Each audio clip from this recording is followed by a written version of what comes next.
listening to Something Cheeky, a collection of podcasts where two sisters discuss TV, books, and movies with just enough irreverence and far too many pop culture references.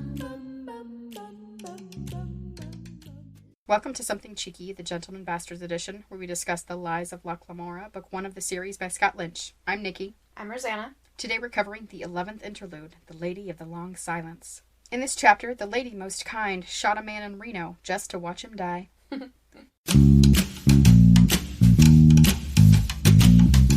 Alright, Rosanna, what do you consider a revelation from this episode? The revelation is kind of sad.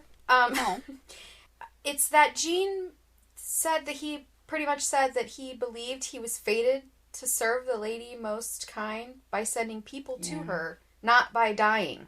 And he was okay with it. Yeah, it is sad. He's still so young then, too. Yeah, and he's just decided that he's fated to be a killer. That's kind of sad. It's been the position that was kind of just given to him. And it's where he has talent. And it's going to work for him in our current time in the chapters. But it's just sad as being, he was still a child. Yeah, it's like a really tall, gangly kid. And it's being assumed they'll be a basketball player. Yeah. Far worse than that, of course. Of course. That idea. Yeah. What was your favorite quote this time? I picked 2 quotes, which is kind of crazy because this interludes aren't very long.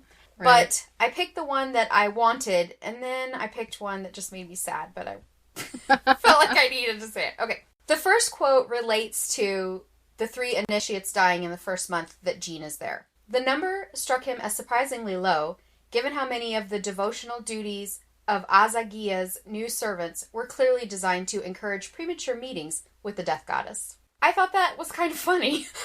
Yeah. And then the second one I picked, the boys are on the roof, and it says, "They savored the illusion that they were men, gathered of their own accord, with the hours of the night theirs to spend entirely at their own whim." That made me very sad. It was bittersweet to hear about the twins. Yeah. And them being young and imagining being men, which they didn't get to live very long as men. That's true. So that made me sad. I miss the twins. I liked the sentence. I like that they savored the illusion that they were men. I just think that's adorable. Tea party, basically. More like a poker game. Yeah.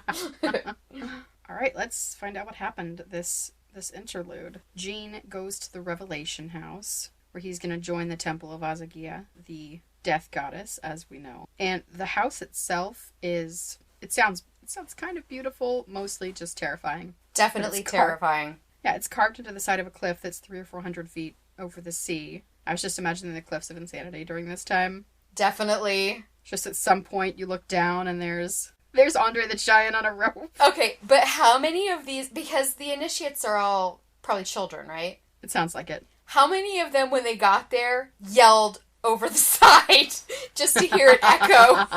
This crazy, drop. It sounds so scary.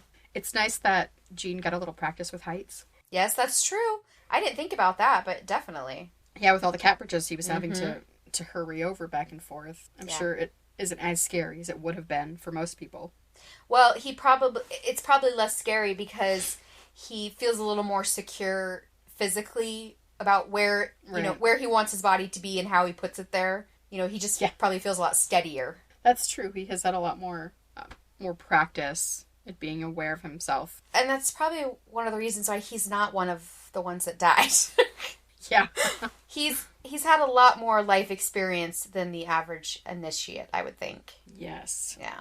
I wonder how the other initiates get chosen. Because, obviously we know Jean's there, but first of all, how does an initiate for any religion get chosen? Is it the kind of the second son thing where they join the clergy because they aren't going to inherit anything? Or is it a calling? And if it's a calling, how many kids are called to join the death goddess's cult, basically? I would guess 0. I don't think it's reasonable to let somebody commit their life to something that they've decided as a child. I don't think that's fair. What about all the gymnasts in Russia and China? I don't think that's good for them. I really don't. And it's kind of like asking your 8th grader what they want to be when they grow up and then planning their entire high school career based on what they said when they were 13 years old. Yeah. By the time you're 18, what if you completely changed your mind? What did you want to be when you were 13? A fashion designer? What did you want to be when you were 13? An author? Yeah.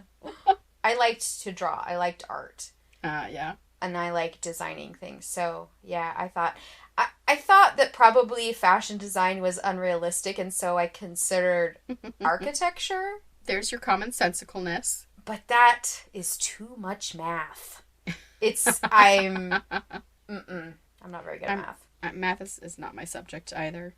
English was always my subject. Art is definitely not my subject. Oh, I loved the art classes I took. I have this.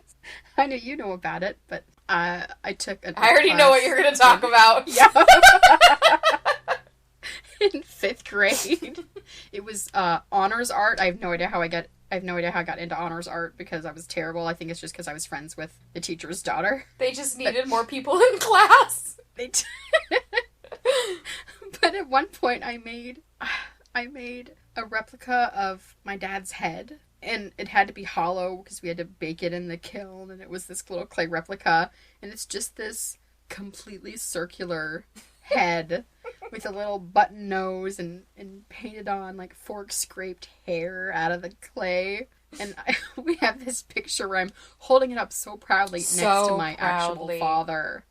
And I'm so happy, and my parents still have that in their house on display. They do, yep.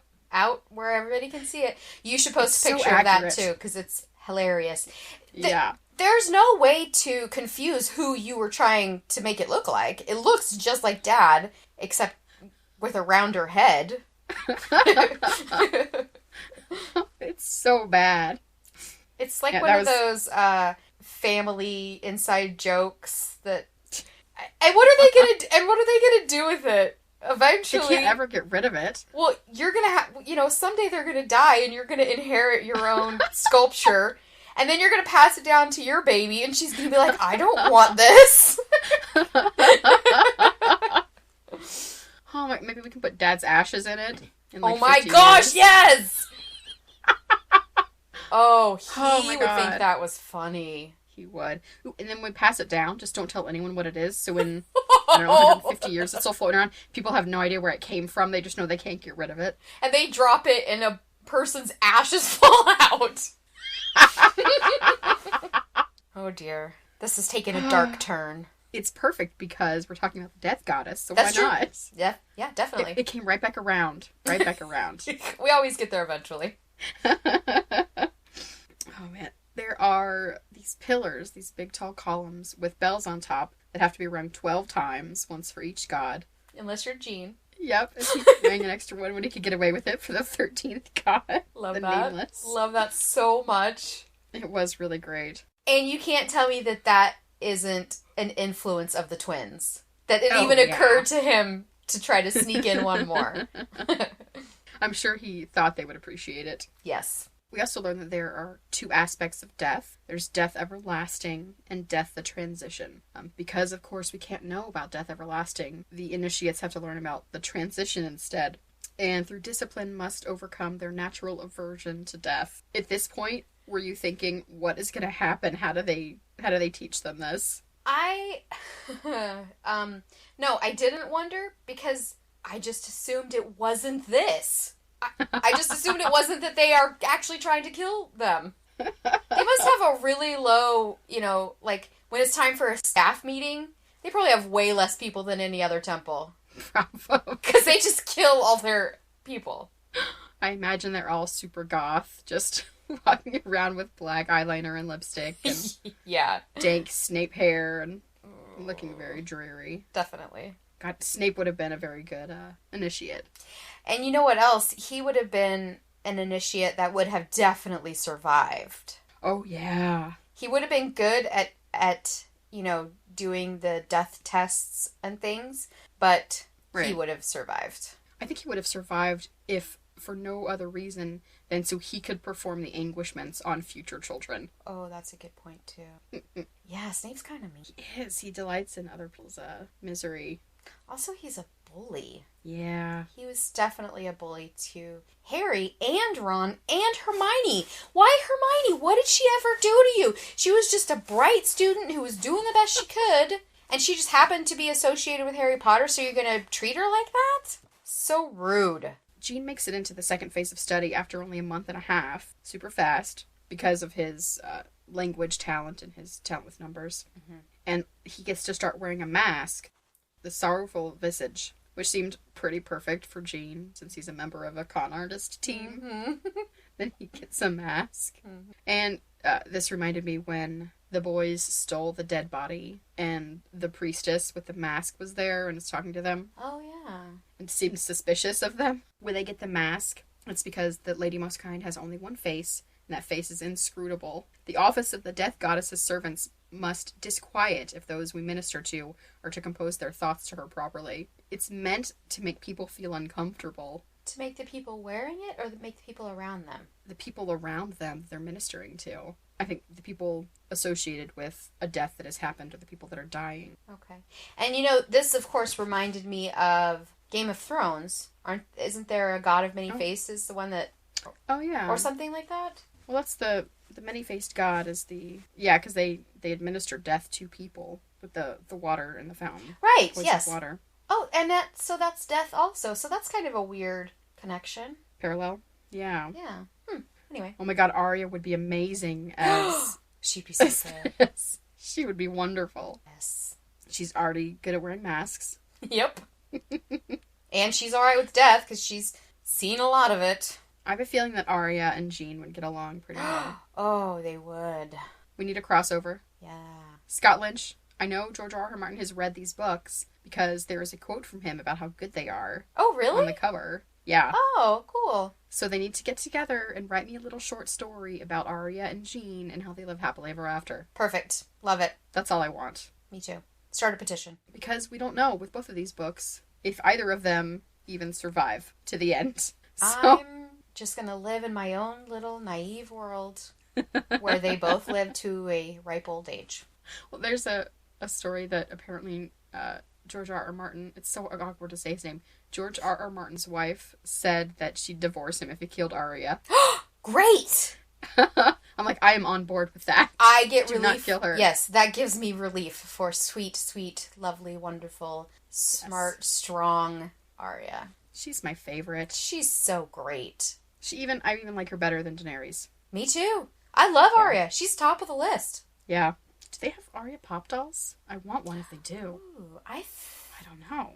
I was going to say I think they do, but I'm actually not sure. I need one next to Daenerys. They'd probably get along really well. They have to meet. They have to. I hope they do. Well, I don't know though, because in the trailer for the new season, they show Arya in what looks like maybe she's going to Winterfell. It's awfully cold wherever she is. Right, and winter's coming, but I mean, is the snow going to get all the way to King's Landing?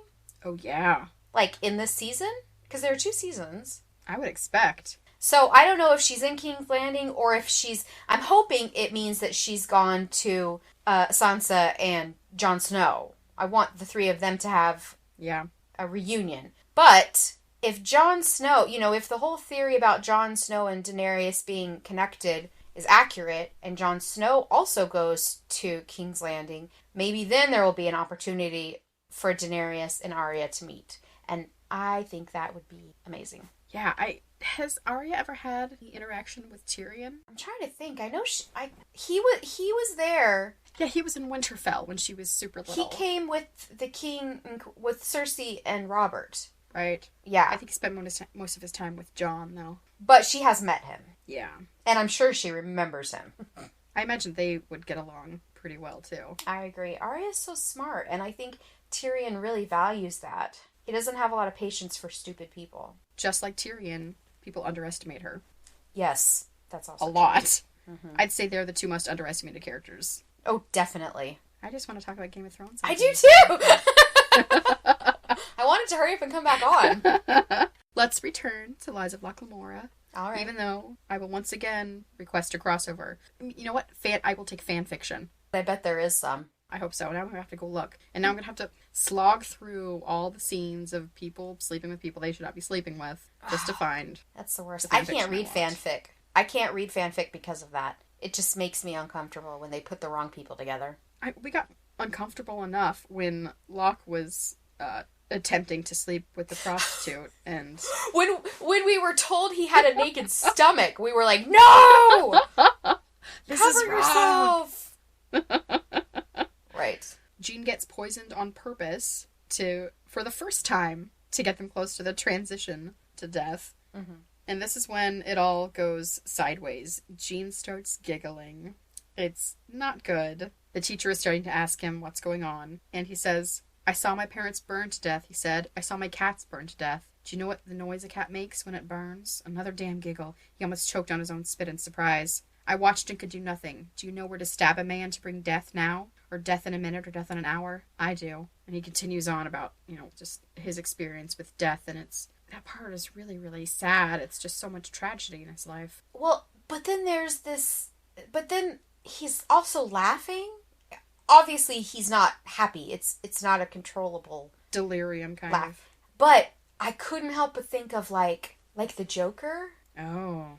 Talking about scary and awful things, but with this grin, Mm-hmm. This sort of I don't know how to explain it, but to me it made me think of the Joker. Yeah, it makes me think of when you joke about something that's too horrible to talk about if you're not joking. Right. It's really upsetting. It's too sad if you're serious. Yeah. I worked for a divorce attorney right after high school for a little while, for a year, before I went to college, and I remember we would joke about just the horrible things that people would do and say to each other during divorces, because otherwise it was too depressing to see that every single day. Yeah. All the custody battles and all that. It was really bad. It's also the same thing with people that work in law enforcement. They have the dirtiest minds and the filthiest mouths, and they make jokes about things that are so totally inappropriate. But it's how they deal with seeing the worst parts of humanity every single day. Yeah. Talk to any cop, and that's what you'll get from them. That's just how they deal with it. Because otherwise it's too sad. Yeah. What's not sad are the pretty birds making sounds outside your window. Nature, yay, it's springtime. I like it. Mm-hmm. Jean has to meet with the high proctor and thinks he's going to go into the principal's office at first. And it turns out that he, having such an affinity for death, as we can say, he is going to get moved up to the next mystery, the third inner mystery. The reason he meets with the proctor is because he had a vision during his very first anguishment. Anguishment with a capital A, of course. Mm-hmm. How many anguishments do you think they have to do? It seems kind of like they enjoy them. The teachers enjoy doing them. They have quite an obsession, almost a gleeful obsession, it sounds like, with death. It's disturbing. I wonder if they still have to do them regularly, or if at this point they enjoy them. That is also disturbing. Well, you have to be a certain kind of person to even join this order in the first place, I'd think. I imagine, though, that not everybody joined by choice. Probably true. So, I wonder if orphans can become initiates. I think a lot of initiates for a lot of the temples are probably orphans. They don't have any other options. I wondered if it was something like an apprenticeship where often you have to pay. And so if you're an orphan, you don't have that money to get in. But I wonder if the children that the thief maker buys, basically, could have gone to orders instead. Oh, instead. I don't know. Yeah, instead of becoming thieves. Or prostitutes or rowers. Horrible. It is horrible. Jean finds out that to get into level 3, he has to have a month of anguishments. You shall hang from silk until nearly dead. You shall be exsanguinated. You shall take up serpents, and you shall swim the night ocean, wherein dwell many servants of the lady. I envy you, little brother. I envy you, newly born to our mysteries. This guy is crazy. Yes. He's a sociopath. Also, exsanguinated? I mean, it's one thing to, strangle and let somebody go, but that's bleeding out. You have to stop their blood in time so they don't die. These are not medical professionals we're talking about here. And also, if they die, it's okay, according to them. Yeah. And I appreciated that they said the creatures in the ocean are servants of the lady. Right. It's a nice way to say badass shark that's gonna eat you. Yeah. You will be torn limb from limb. Right. Or maybe they have those Eldrin giant squid that we previously talked about. Mm-hmm. I still imagine them and may have nightmares about them. So scary. Mm-hmm. Jean decides he is not going to go through this. He's learned enough to do what they need to do.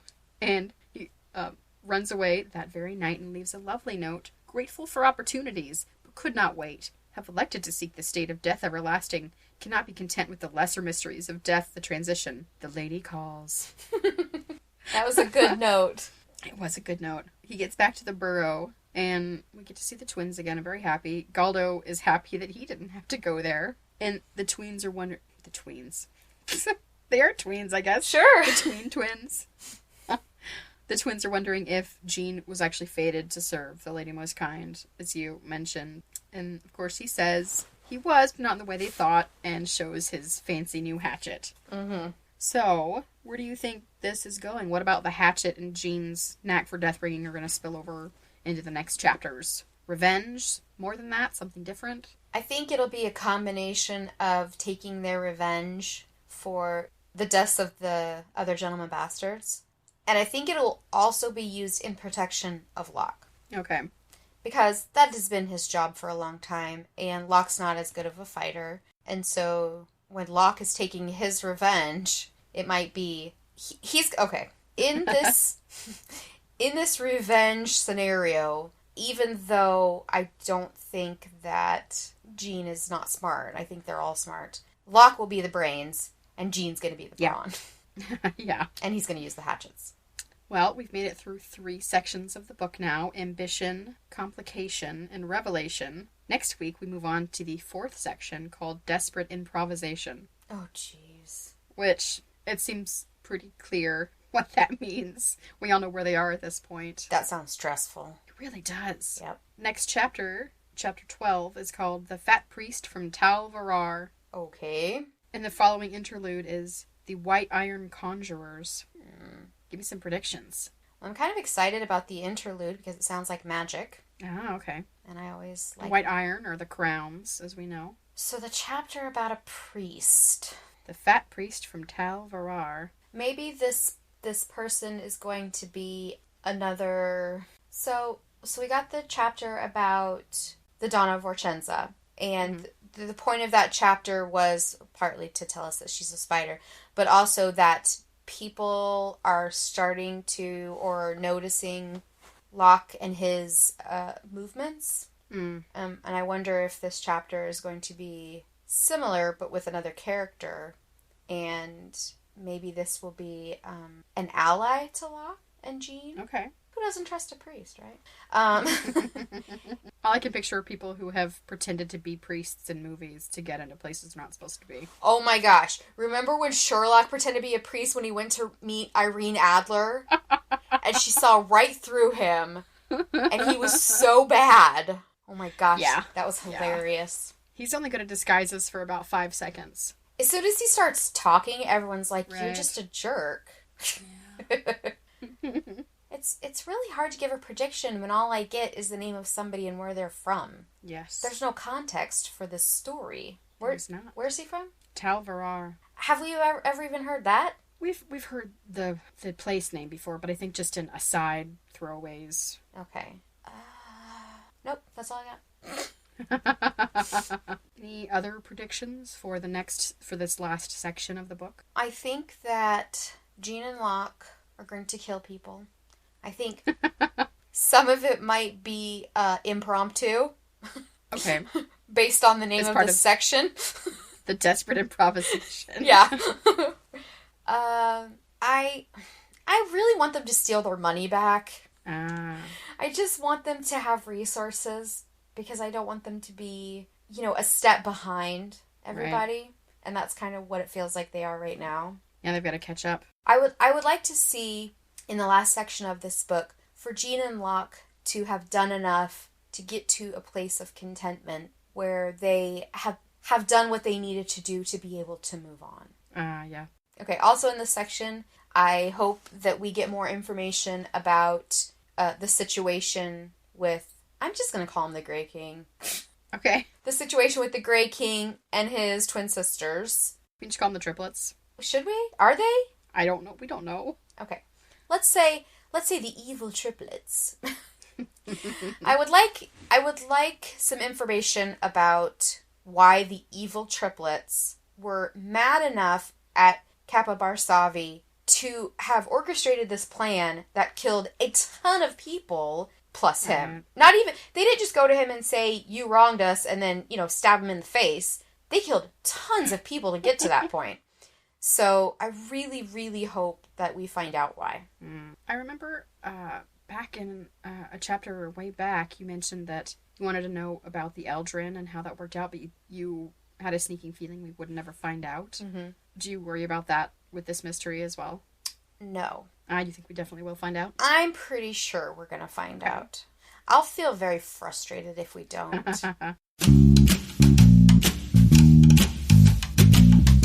That's our episode. Please leave us a review wherever you get your podcasts. You can follow us on Twitter at SomeCheek and Facebook.com/SomeCheek. And listeners, please visit our website, somethingcheekypodcast.com, to send questions, feedback, and learn about our other shows. Thanks for listening. We'll see you next week.